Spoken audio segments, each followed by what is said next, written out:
Why doesn't your minister, Minister HAJDU, have the professional courtesy to respond to members of parliament who are duly elected to represent a number of indigenous nations? Why do I have to plead and beg for a response? This is shameful, it is disgusting, and I hope you relay the message directly to her, how disappointed I am.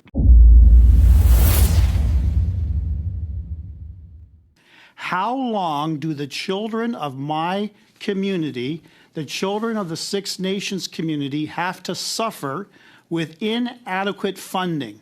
Why can't you write a check and find the necessary funding, as we've been pressing your ministry for the better part of the entire tenure of your government? What do you say to the people of the Six Nations? Again, the minister's left already, very, very unusual.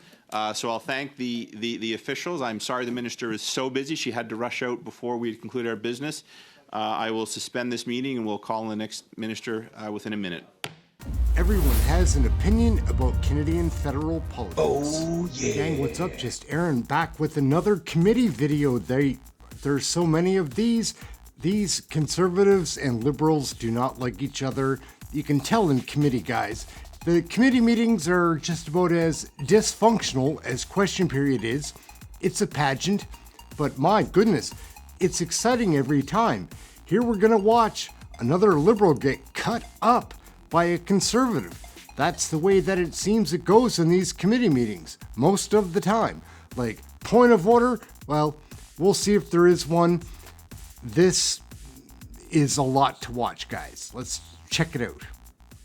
Mr. Brock, you have the floor for 5 minutes, please. Thank you, Chair. Minister HAJDU, I proudly represent the riding of Brantford-Brant. I also represent the First Nations community of Six Nations of the Grand River. And I'm sure the minister remembers I have written to you on numerous occasions regarding the federal funding needed for the Gayaweni Immersion School on Six Nations of the Grand River Territory. Despite my previous correspondence and numerous follow-ups over the past 3 years, my office has not received any updates regarding the status of this necessary funding. The initial request for funding was literally 8.5 years ago. This delay has led to a significant increase in project costs, creating challenges for the school's operations. Last month at this very committee, I raised the issue, and a member of your ministry indicated that they would follow up. So can you tell us today when we can expect to receive the urgently needed funding? Well, thank you very much for the question. And I do have a letter here dated March 30th that I sent to you, Mr. Brock, March 30th, 2023. So I assume that you have that in your possession as well. So in terms of not responding, I do want to put it on the record that, in fact, I did. But I will say that Indigenous Services Canada has supported the design brief for the school, and we're continuing to engage with the school across government departments. When was the last time you engaged? I believe I was in Six Nations last year, but we can check the exact date. I'd like to get the exact date. I will get you the exact date. Okay. I visited You not indicated only Six you Nations corresponded with, to me the in former March. Chief, but Chief I had the Hill. floor. You indicated to me, you responded, and I know you dislike that, but this is members' time, not minister's time. Mr. Brock, the witness is, the minister's aware of the rules. This is your time. We've gone over this before. I don't think she does, Chair, but thank you. Mr. Brock, you've got 3 minutes. Sorry to interrupt, guys, but my name's Aaron. This is Question Period Canada. I invite you to like, subscribe, share, get notified, comment, all of those fun things. Check out one of the other videos. We have a great time here learning about Canadian federal politics, sharing that with you. Back to the video. Thank you. So you responded over almost a year and a half ago. In that particular letter, I'm sure you spelt out no specific timeline as to when this school is going to get the necessary funding. How long do the children of my community, the children of the Six Nations community, have to suffer with inadequate funding? Why can't you write a check and find the necessary funding, as we've been pressing your ministry for the better part of the entire tenure of your government. What do you say to the people of the Six Nations? Well, first I say thank you for the visit and for the opportunity to work on the many issues that Six Nations continues to drive forward, including, I think, their incredible economic development success.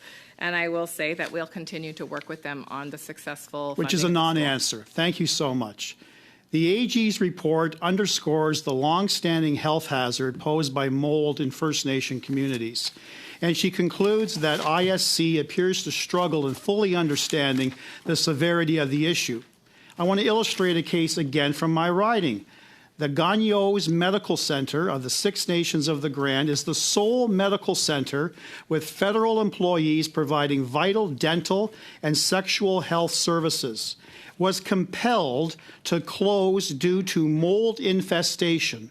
They reached out to you personally. You refused to meet with them. This scenario should highlight the urgency of the situation. When will your ministry earnestly address these matters, prioritize funding for this crucial medical center, and provide a meaningful response to the Six Nations community?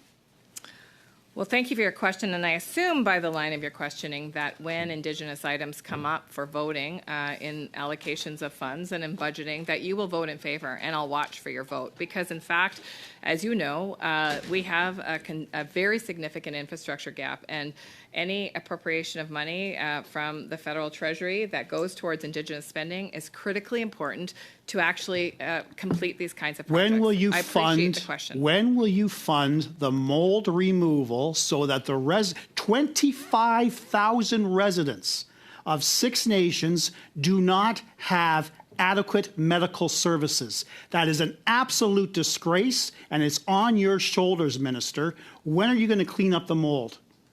Well, I really look forward to the letter that you'll write in support of my next budget ask that will ensure that Indigenous Services Canada has a significant investment in closing infrastructure gaps so that we more quickly can build the infrastructure across the country that I hear you agreeing we need to do quickly. Thank you. That is the time, I'm afraid. Ms. Yip. Everyone has an opinion about Canadian federal politics. So we're gonna wrap it up right there. What a crazy all these committee videos, guys. They are wild and crazy. They're fun to watch. Like, if you're an interested Canadian in federal politics, it's happening right here in committee all the time. We bring you as many videos as we can. Like, subscribe, share, get notified. We do a live show. It's fun. Come check that out. Check out one of the other videos that are floating around. That's gonna be fun too. That's it. Thank you for watching this one. We'll catch you at the next committee video. There's always something interesting to share as we learn about Canadian federal politics. Catch you next video.